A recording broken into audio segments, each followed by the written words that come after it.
Sa pamamagitan nito ay dapat ninyong malaman na ang mga babae ay may kapangyarihan sa inyo.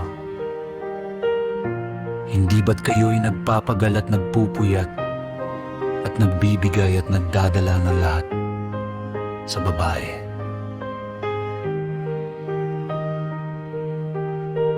Oo, ang isang lalaki ay kumukuha ng kanyang tabak at pumupunta upang magnakaw at mangumit, maglayag sa dagat at sa mga ilog.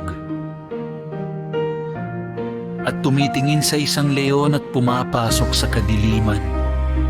At nang siya'y nakapanakaw, nakapag-umit at nakapagnakaw, kanyang inihahatid ito sa kanyang iniibig.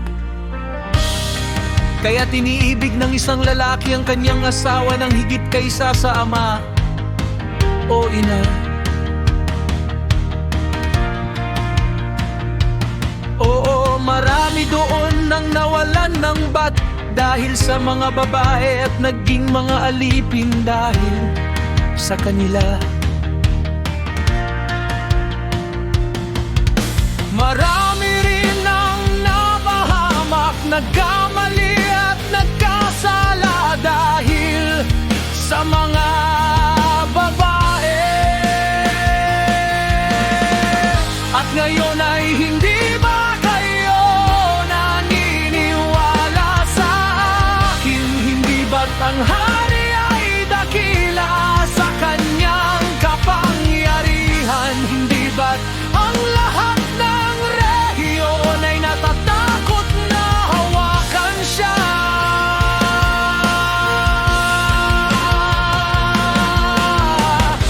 Gayon pa man ay nakita ko siya, siya kami na kerida ng hari, ang anak na babae ng kahangahangang Bartracos na nakaupo sa kanan ng hari.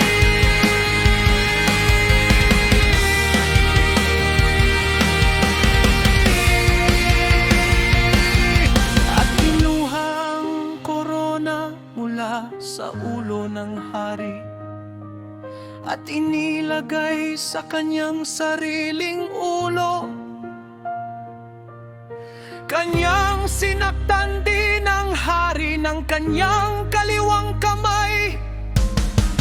At gayon pa man sa lahat ng ito ay nahaling ang hari at nakatitig sa kanya ng nakangangang bibig.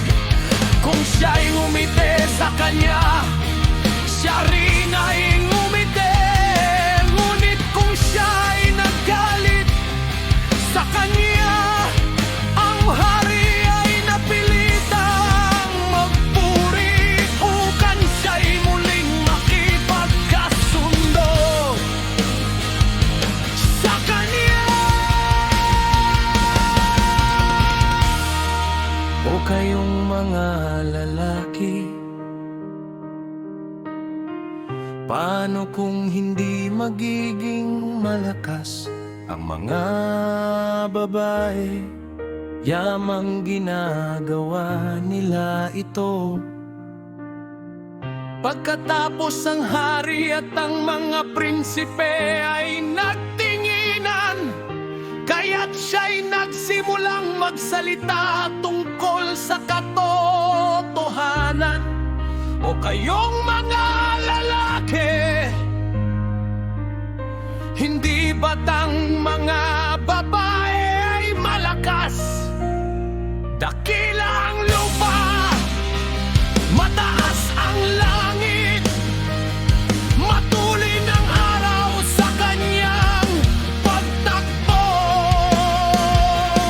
sapagkat binabaybay niya ang mga langit sa palibot at bumabalik sa kanyang sariling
sa kanilang kasamaan din sila'y mapapahamak.